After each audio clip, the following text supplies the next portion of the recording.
Oh, it do no damage. Oh, with the... I'll have to try to, like, predict it. No, no, no, no, no.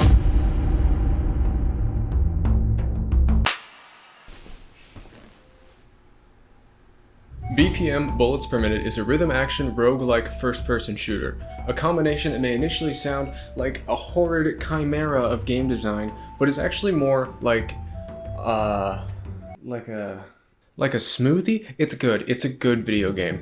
Moment to moment, it plays a lot like classic 90s shooters like Doom or Quake, and incorporates roguelike elements like procedurally generated dungeons and a difficulty that turns a genre I already suck at into a demon-riddled nightmare, which I guess is fitting. Although the main gimmick and appeal of BPM comes from how it makes use of rhythm mechanics. While it may seem like a shooter clone on the surface, there's an added caveat that every single action outside of basic movement must be made in time with the rhythm of the game's soundtrack.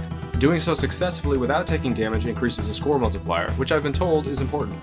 However, doing so unsuccessfully keeps you from doing anything. If any of your inputs are offbeat, they just don't work, meaning that in order for you to actually progress, you have to continuously perform actions according to the beat like you would a metronome, which means that BPM might actually serve as a tool for practicing rhythm. I mean, probably not, but maybe? So how would this even be possible? My best guess is through something similar to the system of musical education known as Eurythmics, or the Dalcroze method. First popularized by Émile Jacques Dalcroze in 1886, this method has students learn aspects of music, notably rhythm, through physical movement of the body.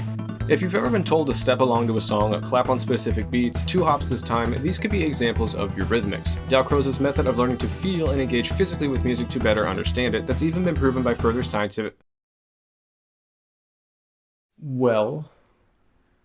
Since keeping time is one of those things that you can only really get better at by practicing over and over again, my theory is that by playing through BPM, a rhythm game that is so strict in forcing players to keep time in order to progress, it'll work as a means of practicing rhythm regardless of whether or not the Dalcroze method even applies. So, will this work at all?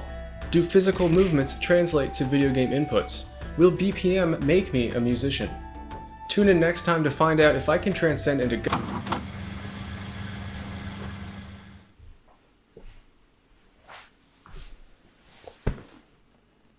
Did it work? 30 days. 30 days I spent playing a video game for a YouTube video. My plan was pretty simple. First, test how well I could stay on beat, then play BPM as if it were any other practice routine, then compare my results at the end. Best case scenario, I become a better musician. Worst case scenario, what's a month of my youth? Before I could start playing, I needed to find a couple reliable testing methods. A site called Concert Hotels tested how well I could maintain a beat once it had faded out, and another called Audio Keychain tested how well I could find and then maintain a beat of exclusively early 2000s emo and pop songs. Joy. These tests were okay, but they didn't feel very conclusive, so to make sure I was holding myself to the highest scientific standard, I reached out to someone whose musical experience went beyond a year of middle school band, and they said that the best way was to actually play a song and see how I improve with it over time. To avoid the copyright ban hammer, not that that really matters, I decided to make up a song from a simple 1-4-6-5 chord progression for 4 measures that repeated 4 times, each time using fewer but longer notes so there would be more silence in between them, during which I'd have to rely more and more on my inner metronome to keep time. The whole progression played at 88 beats per minute, which is my best estimate for the timing of the game's soundtrack, lasts exactly 43.64 seconds, meaning that's how long it would take to complete if I play with perfect rhythm. Which I can assure you, I did not. So to track my improvement, I could compare how many seconds too fast or slow I played the progression each time in relation to this value. I then used this in tandem with the online tests each week over the course of the month to track my progress. 30 hours is a lot of time to dedicate to anything, especially a roguelike, so I decided to add the sort of secondary goal of completing all of BPM's achievements by the time limit. Being a dungeon crawler, the core of the game consists of making runs through 8 procedurally generated dungeons with a boss at the end of each. Clearing these dungeons and the final boss, the dragon Nidhogg, stops the clock and ends that run, presenting you with a time and a score. While this may count as a win, it's really only a win for that run, and to earn every achievement, I'd have to complete successful runs with each character on both easy and hard difficulty. Something the hubris of man. There are a handful of characters to play as, each with their own slightly varied starting loadout and playstyle. There's Goal, who's very basic, Freyr, who's very defensive, Hildur, who starts with a bonus to speed and econ, and Njord, who sucks and I hate him. Instead of the plethora of guns at his disposal, Njord uses his hands, which rapidly fire unlimited energy bullets. You might think that compared to other character starting loadouts that this sounds like a bit of a power trip, and it kind of is, in that the power trips and plants its face firmly into the concrete, because his damage is really not good. Oh, it did no damage. Oh, what the fuck should I have, like, predicted? No. With my plan set, I recorded the initial control test and got to work on my training. I decided it'd be best to adhere to the advice of my old band teacher, who said that the only way to improve was to play for at least an hour each day. I didn't listen to him then, I shouldn't have listened to him now, but nonetheless, welcome to the most just shameless part of the video. I played 1 hour of BPM bullets per minute every day for a month, and this is what happened. The first day I tried really hard to get the rhythm down and got nowhere. The second day I didn't even get that far. Day 3 I bought some last minute merch and used cheat codes to clear the game immediately as goal. Day 4 I enrolled Freyr in the BFG division, and on day 5 I went way too fast. The next few days I went back and forth between Freyr, Hilder, and Goal on hard, but didn't make very much progress. Days 8 and 10 I cleared Freyr and Hilder on easy, and on day 12 I used the Thorn to clear Goal's hard run.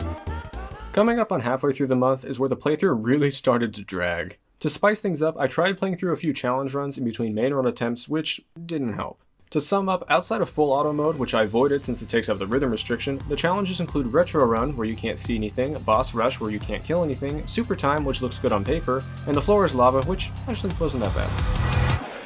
Holy moly. Day 16, I learned that building damage on Njord literally doesn't matter, and spent the next few days struggling to make sushi boiling rice by the grain. I went back to goal to shoot for a high score before clearing Hilder's hard run on day 24. Day 27, I finally cleared Njord on easy and used that triumphant momentum to clear Freyr on hard the next day. That's a 10. Finally, my experiment was nearing its conclusion, and all that was left was to clear Njord on hard. On the last day, I used all of my strength to push through and clear this final challenge, though admittedly going a tad over an hour on the last day. Finally, my testing was finished, and I had essentially completed BPM just in time. What about Odor? Odor, the 5th character you unlock. There's a Okay, so Odor is the final character, and his thing is keeping me from completing this video game. He starts with a shotgun and can fly, cool, but he also has 0 health. I don't mean he has low health, I mean he literally doesn't have a health bar, meaning he dies in one hit and you can't buy more health or shields for him. Theoretically, the only way to survive any damage with him is to get a shield item that grants an extra life, or a spell that absorbs a single attack. And I say theoretically because I never once found either of these things while playing as him. This means that if you look at health as representing how many mistakes you're allowed to make in a given run, you have to either get very lucky with an item drop, or complete all 8 levels in a row without making a single mistake to clear him. And that's just on easy. I get that he's meant to be the character to play once you've mastered the game, the one for speedruns and high score flexes. I'm just mad because I am bad. I'm not good at this video game. Suffice to say, I didn't clear Odor. Finally, we've reached the end. Let's take a look at the results.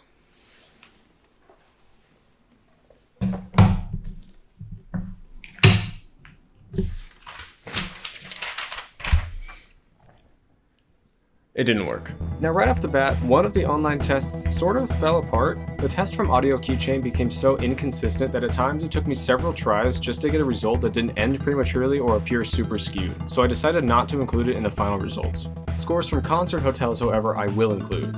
Even though its results per session had a wide range, the averages that came out seemed to make sense. The average of the control test was 792 out of a possible 1,000.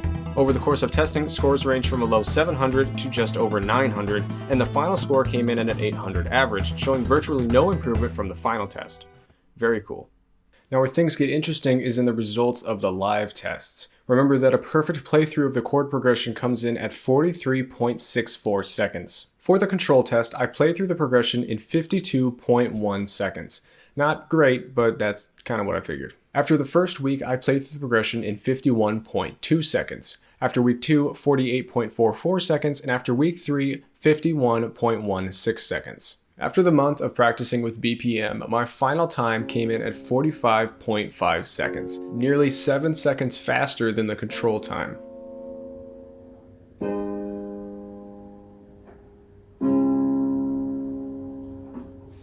So that means that practicing with BPM made me better at keeping time, right? Right?